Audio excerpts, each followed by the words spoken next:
Vous avez été très nombreux à me demander quels sont mes 3 circuits préférés de toute l'histoire de la Formule 1. J'ai longuement réfléchi à la question et je pense avoir trouvé la réponse. Alors en premier, bien sûr, la Nordschleife, ça vraiment c'est obligé de le mettre à cette position tant le circuit est fabuleux.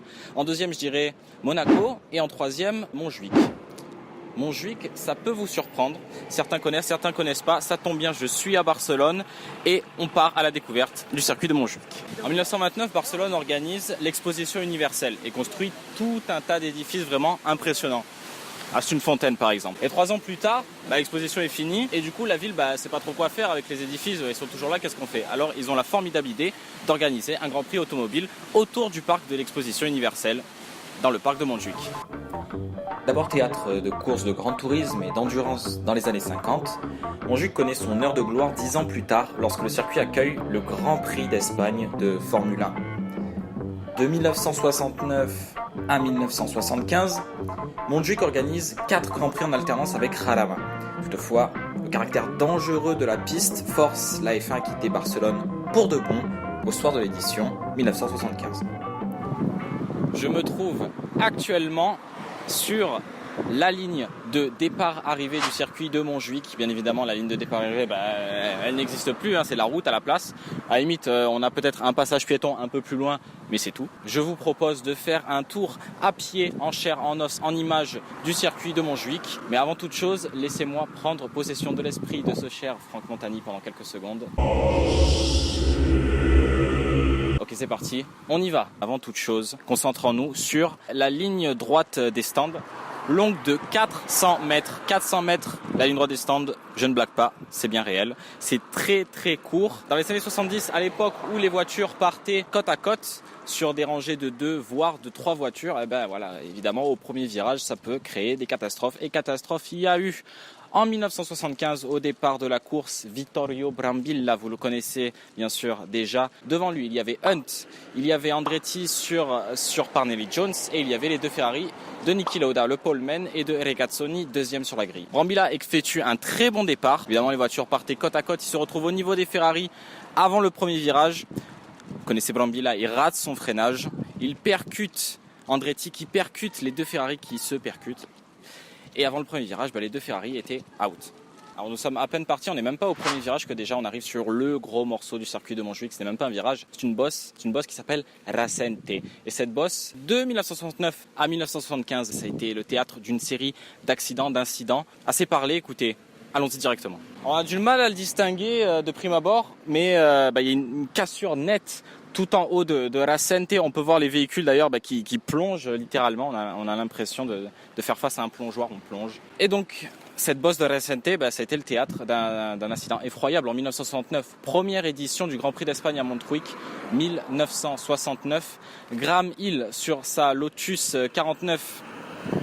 Il débarque, on va dire à 250, 280, complètement serein. Il ne sait pas ce qu'il attend, ce pauvre Graham. Et au sommet de la bosse, la voiture décolle. Bien évidemment, il y a une cassure, donc les voitures qui vont très très vite décollent. Son aileron arrière, vous savez, à l'époque, les ailerons arrière étaient vraiment massifs. Les bras des ailerons étaient montés directement sur les bras de suspension. Donc c'est-à-dire que l'aileron oscillait suivant les ondulations de la piste. Et ça, évidemment, au niveau de l'aérodynamisme, c'est pas très bon. C'est pas très bon. L'aileron s'est effondré. Véritablement. Graham Hill a perdu le contrôle immédiatement de sa monoplace, privé d'appui à l'arrière. Il est parti droit dans le rail. Sa Lotus complètement cassée, c'était terminé pour lui. Il s'en va prévenir directement Colin Chapman en lui disant « Colin, attention, Jochen Rindt, mon équipier, est encore en piste. Il risque de lui arriver le même problème. » Qu'est-ce qui se passe 5 minutes plus tard, l'aileron de Rindt casse à son tour. Et cette fois-ci, l'accident est un petit peu plus grave pour Rindt qui se casse le nez et qui souffre de multiples fractures. Il est directement conduit à l'hôpital. Il est sain et sauf, bien évidemment, mais il est très en colère. Il écrit une lettre à son patron, Colin Chapman, et lui dit « Colin, écoute-moi, je n'ai plus confiance au volant de tes Lotus. Je ne veux plus piloter pour toi. » Vous connaissez la suite, bien évidemment. Jochen Rindt reviendra en Grand Prix. Il continuera pour Lotus avant de connaître un nouvel accident qui, cette fois-ci, s'avérera fatal. Alors je me trouve juste à côté de la plaque commémorative du circuit de Montjuic creusée directement dans le marbre. On peut voir le circuit directement, la partie très très lente qui compose la première partie du tracé et ensuite la partie rapide, la ligne de départ arrivée qui se situe à ce niveau. Et je vous invite à me suivre. N'ayez pas peur, suivez-moi. Voici la liste des vainqueurs du Grand Prix d'Espagne à Montrouig. 69, Stewart qui s'impose sur une Matra engagée par Ken Tyrrell. Une vilaine faute sur le nom de Tyrrell, c'est très mauvais. En 71, Stewart qui s'impose une nouvelle fois, cette fois-ci sur Tyrrell. En 73, Fittipaldi sur une Lotus, non pas JPG, mais sur JPS. Et enfin, en 75, Jochen Mass sur McLaren. Mass qui est déclaré vainqueur alors que la distance totale de la course n'a pas été couverte. Et dans ce scénario, la moitié des points est reversée. Donc Mass n'a pas reçu les 9 points de la victoire, mais 4,5 points. Et Lella Lombardi, pilote féminine sur March, qui est arrivée 6e, est devenue la première et l'unique femme en Formule 1 à empocher 0,5 points. L'accident de Hill et de Rindt en 69 a véritablement changé la physionomie de la Formule 1 puisque lors de la course suivante à Monaco, la FIA a tout simplement banni les ailerons arrière type O. On les a revus seulement à profil bas lors des courses suivantes. Ça a évolué jusqu'à devenir les ailerons arrière que nous connaissons aujourd'hui. Donc nous devons le profil arrière des Formule 1 au circuit de Montrouig. Malheureusement, rien n'a été fait pour ralentir Racente au fil des années. En 71, lorsque le circuit de Montrouig est revenu au calendrier, il n'y a pas eu de chicane ou quoi que ce soit pour ralentir. Même chose en 73 et même chose en 75. 75, c'est malheureusement la dernière année de Montrouig au calendrier. Prenons de la hauteur pendant que je vous explique ce qui s'est passé, s'il vous plaît. En 1975, dernière édition, les pilotes arrivent à Montrouig. Ils sont très énervés. Ils sont vraiment très énervés. Pourquoi, allez-vous me dire? J'y arrive. Le paddock établit domicile juste derrière moi, au stade olympique Luis Companys. Donc les camions sont garés là, les voitures sont démontées et sont montées là. Petit détail, mais de très grande importance pour tout à l'heure. Les pilotes arrivent sur le circuit. Qu'est-ce qu'ils voient? Les circuits dans un état lamentable. Les barrières de sécurité ne sont pas aux normes. Certaines ne sont même pas vissées, c'est-à-dire qu'elles tiennent à peine. Vous mettez un coup de pied dedans, la barrière, elle tombe par terre. Vous comprenez ce qui se passe? Alors, les pilotes, Emerson Fittipaldi, le premier, champion du monde en titre, il monte au créneau, il va voir les organisateurs et il dit « c'est une blague ». C'est à quoi les organisateurs répondent parce qu'ils ne comprennent pas. Alors, on leur explique les barrières, tout ça. Alors, qu'est-ce qu'ils font dans la nuit précédant les qualifications? Ils montent une petite équipe. Il rajoute une deuxième rangée réglementaire aux rails de sécurité. Il fixe les rails qui ne sont pas fixés. Et il y a même des directeurs d'équipe, Ken Tyrrell le premier, qui vont aider les commissaires de piste à fixer les rails en piste. C'est vraiment surréaliste ce qui se passe. Fittipaldi, il est toujours pas ravi. Lui, il a vraiment pas envie de courir. Et il dit, moi je boycotte et j'invite tous les pilotes au boycott. Ce mouvement prend de plus en plus d'ampleur. Sauf que les organisateurs, ils n'entendent pas de cette oreille. Ils vont voir les pilotes, ils vont voir les directeurs d'équipe et ils leur disent, bon écoutez les gars, vous êtes dans le stade olympique. Nous, en 2 coups de téléphone, on appelle la police, on appelle la Guardia Civile. Et on fait boucler le circuit, on saisit tout le matériel. Alors non, bien sûr, les directeurs d'équipe prennent peur et ils disent aux pilotes, tu vas te dépêcher d'aller courir. Et Fittipaldi, il n'entend pas de cette oreille. Il fait un tour de qualification au ralenti pour être engagé pour la course, mais il ne prend pas part à la course. Il fait ses valises, il se tire. La course démarre. Il est de nouveau impliqué dans un accident. Pas comme pilote cette fois-ci, mais comme directeur d'équipe. Ça fait plusieurs saisons qu'il engage des Hill. Voilà, il a donné son nom à son écurie, normal. Et cette fois-ci, il est en tête d'un Grand Prix. Rolf Stommelen est au volant. Il est en tête de la course. Il est en passe de la gagner. Sauf que, nouvel incident impliquant un aileron arrière. Toujours dans ce maudit virage de Racente. L'aileron arrière s'envole dès que la Hill décolle sur la bosse. Les conséquences sont véritablement dramatiques. Entre 69 et 75, les Formule 1 ont gagné en vitesse, bien évidemment. Elles ont gagné en aérodynamisme. Elles vont plus vite. Elles dépendent encore plus d'un appui à l'arrière ainsi qu'à l'avant. Et là, privée d'appui à l'arrière, la voiture décolle littéralement. Ça fait tremplin. Elle atterrit malheureusement de l'autre côté de la piste, là où se trouvent les spectateurs, les photographes, les commissaires de piste. Autant vous dire que c'est un vrai drame à la hauteur du drame des 24 heures du Mans en 1955. Des nombreux blessés, des spectateurs, des commissaires, des photographes, ils laissent leur vie malheureusement. La course est arrêtée immédiatement, donc Mass est déclaré vainqueur. Et ce sera la dernière fois que nous verrons les Formule 1 à Montrouig. Après la bosse de Racente, nous arrivons à l'angle de Miramar. Premier virage de circuit, une épingle classique, comme on peut retrouver au calendrier. Par contre, ce qui est très intéressant, c'est que si vous vous retournez, on constate que les pilotes retombent sur leur roue, on va dire quoi, 100-150 mètres avant le virage de Miramar. C'est-à-dire que les pilotes en fait ont à peine le temps de réceptionner leur voiture qu'ils doivent freiner. Danger extrême. surtout dans les années 60 où les freins étaient vraiment pas au top de la qualité. Alors depuis Miramar, nous entrons dans la partie Monaco de Montjuïc, c'est-à-dire la partie étroite, la partie lente, la partie sinueuse. Attention, je vous arrête tout de suite, ce n'est pas la partie où on se fait chier. On peut le voir, la route est vraiment assez étroite. Regardez, je pose un pied sur la route, c'est assez étroit. Les barrières de sécurité remplaçaient les trottoirs à l'époque. Et donc le challenge pour les pilotes, c'était véritablement de se rapprocher le plus possible du trottoir. La trajectoire idéale en somme. Alors nous arrivons au deuxième vrai virage de Montjuïc, Rosaleda. J'ai fait LV2 espagnol comme vous pouvez le remarquer.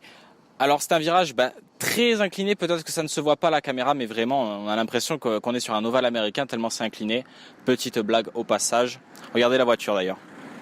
Observez-la. C'est ce qu'il ne faut pas faire justement, ce n'est pas la trajectoire idéale, loin de là. Il faut être le plus à l'extérieur possible au moment du freinage. Comme le taxi, on se rapproche le plus possible de l'intérieur de la courbe. L'inclinaison du virage aide la voiture à pivoter bien évidemment. Et ensuite, on sort le plus à l'extérieur possible pour soigner la sortie et gagner le plus de vitesse. C'est ce qu'on appelle extérieur, intérieur, extérieur. C'est comme ça que les voitures de course, pas que les Formule 1, que les voitures de course prennent les virages. Troisième virage, Font del Gat en catalan, ce qui veut dire en français fontaine du chat. La fontaine du chat, là pour l'instant je la cherche. Je la trouve pas. Je vous tiens informé. Dès qu'on la trouve, ne vous inquiétez pas, ça sera sur caméra, ça sera sur film.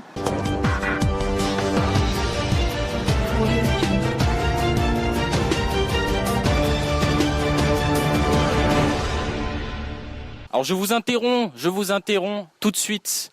Il semblerait qu'on aurait trouvé la fontaine du chat.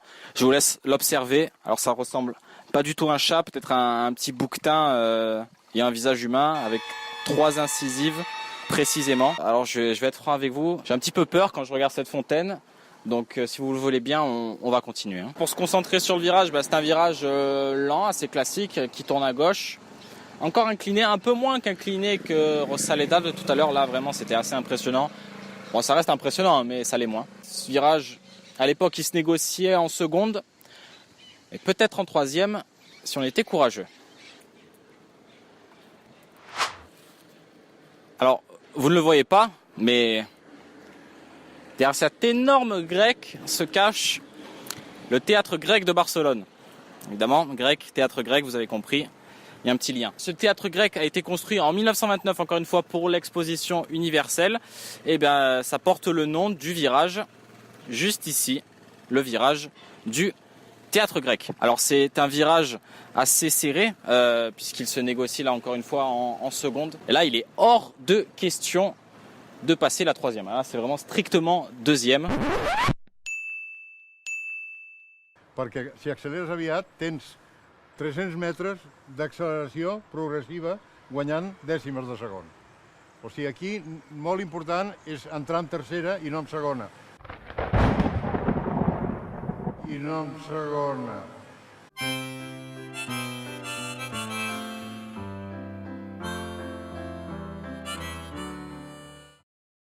Et on peut voir, approchez, n'ayez pas peur. On peut voir des magnifiques bâtiments.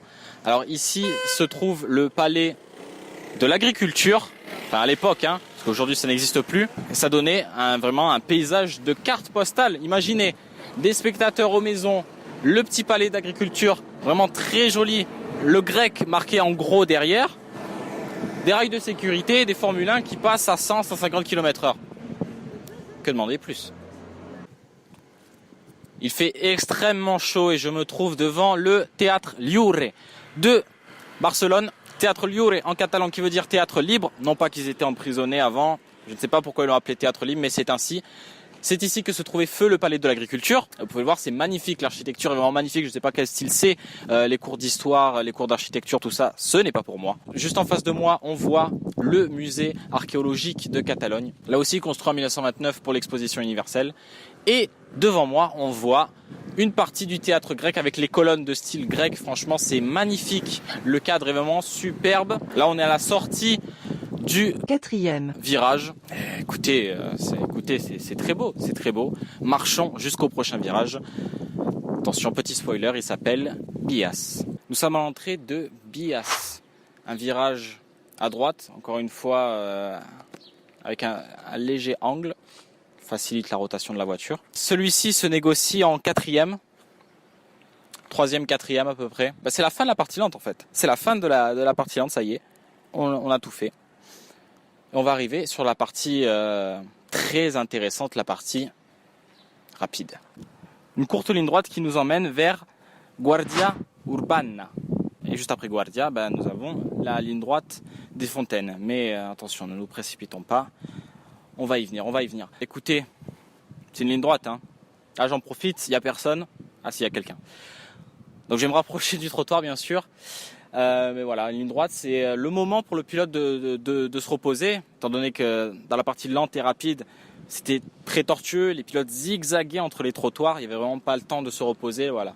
Là, le pilote, il peut quitter au moins une des deux mains sur le volant, s'étirer un petit peu. Bon, après, voilà, elle ne fait pas 14 milliards de kilomètres la ligne droite. Hein, donc ça se chiffre en quelques secondes. 2-3 secondes à peu près, le temps de repos. Et puis après, on enquille sur la partie fun.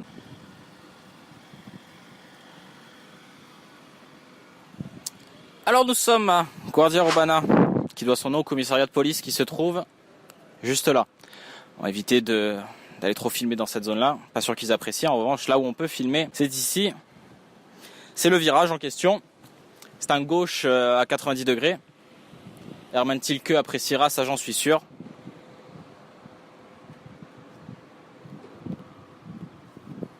La ligne droite des Fontaines, ou Recta de las Fuentes, c'est le joyau de Montjuïc. Entre deux passages de F1, les spectateurs pouvaient se délecter d'une vue à couper le souffle. D'un côté, on trouve la place d'Espagne et les tours vénitiennes, et de l'autre, l'imposant Palais National et la Fontaine Magique, tous inaugurés lors de l'Expo universelle. Alors la légende raconte que si l'on jette une pièce dans cette fontaine et que l'on répète Q1, Q2, Q3 pendant 5 minutes, Pastor Maldonado apparaît et raye votre bagnole. Je vous invite à essayer lors de votre prochaine visite à Barcelone. Alors je suis au bout de la Recta de las Fuentes, plus grande ligne droite du circuit, on peut le dire. Elle servait, lorsque les motos roulaient ici, de ligne de départ-arrivée, étant donné de sa largeur. C'est vraiment impressionnant à quel point cette ligne droite est large alors que nous sommes quand même en pleine ville. Au bout de la ligne droite, nous avons la Pergola, juste ici. Et juste après, tout au bout, le virage de Pueblo Espagnol. Pueblo Espagnol, ça tient son nom du musée du même nom. Pueblo Espagnol, village espagnol en traduction française. Là aussi construit en 1929 pour l'exposition universelle. Et donc ça regroupe 117 bâtiments, si mes chiffres sont exacts. 117 bâtiments recréant l'ambiance d'un village espagnol du début du XXe siècle. Et à la sortie de ce virage du Pueblo Espagnol, il est très important pour les pilotes de négocier ce virage parce qu'il conditionne l'entrée de la partie vraiment la plus rapide du circuit de Montjuïc. C'est en montée, c'est très long, les virages n'en finissent pas vraiment. Écoutez, allons-y. C'est le Sherpa qui passe. Ça y est, le Sherpa est parti. L'Express, le TGV est parti, Sherpa. Alors je vais vous surprendre, mais il y a 30 ans, il n'y avait pas de rond-point justement, il n'y avait pas de rond-point. Les voitures, elles allaient tout droit à plus de 280 km/h quand même, c'est pas rien, ça fait très peur, il faut avoir l'estomac accroché, il faut avoir une belle paire de cojones, si vous me permettez l'expression. À la place, on a un magnifique rond-point quand même, il faut le dire, avec une belle petite fontaine. À la fin du rond-point, nous arrivons au virage de Sant Jordi, Saint-Georges en bon français. Ça fait à peu près 5-10 secondes que nous sommes à pleine charge, c'est-à-dire que le pilote n'a pas levé le pied de l'accélérateur. Les virages en aveugle se succèdent, d'ailleurs on peut le voir, ça monte, ça tourne, on ne sait même pas quand ça s'arrête. Et à Sant Jordi, il va falloir lever le pied. C'est un virage à gauche qui est quand même assez long, assez serré. En aveugle aussi, on peut le voir, on ne voit rien du tout. Il faut avoir vraiment un gros cœur, encore une fois, pour prendre ce virage à allure quand même assez élevée. On était à 280 ronds-points. Là, on est quand même à plus de 300 tout en haut de cette bosse. Et encore une fois, voilà, les pilotes très courageux à cette époque. On ne le souligne pas assez.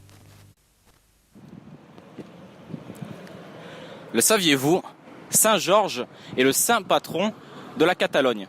Et d'ailleurs, sa croix figure sur le drapeau de Barcelone, mais aussi sur l'emblème du club de football du FC Barcelone.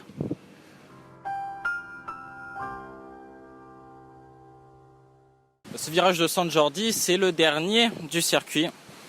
Donc boucler à pied un tour de Montjuïc, c'était une expérience vraiment enrichissante. J'espère que la vidéo vous a plu. Si c'est le cas, n'hésitez pas à mettre un like sur cette vidéo.